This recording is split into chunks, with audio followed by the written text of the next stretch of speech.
മൃഗങ്ങളെയും ഇഴജന്തുക്കളെയും നക്ഷത്രങ്ങളെയും ആരാധിക്കുന്ന അജ്ഞാനികളെ കണ്ട് വിസ്മയിക്കേണ്ട. നിങ്ങളുടെ ഹൃദയങ്ങളിൽ എത്രയെത്ര മൃഗങ്ങളെ, എത്ര ഇഴജന്തുക്കളെ, കെട്ടുപോയ എത്ര നക്ഷത്രങ്ങളെ നിങ്ങൾ പൂജിക്കുന്നു. മറ്റുള്ളവരെ പുകഴ്ത്തി കള്ളം പറയുന്നു. മറ്റുള്ളവരെ ദുഷിപ്പിക്കാനും കള്ളം പറയുന്നു.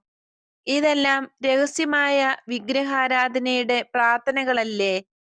പ്രതികാരം, കള്ളക്കച്ചവടം, വ്യഭിചാരം, വേശ്യാവൃത്തി ഇവയെക്കുറിച്ച് ഹൃദയത്തിൽ ചിന്തിക്കുന്നു. ജഡികാസക്തി, അത്യാഗ്രഹം, ദുഷ്ടത എന്നീ അശുദ്ധ ദേവന്മാർക്കുള്ള പൂജയല്ലേ അതെല്ലാം? ഏകനും നിത്യനുമായ സത്യദൈവത്തെയല്ലാതെ വേറൊന്നിനെയും ആരാധിക്കരുത് എന്ന് പറയപ്പെട്ടിരിക്കുന്നു.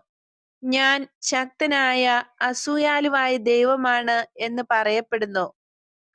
ശക്തൻ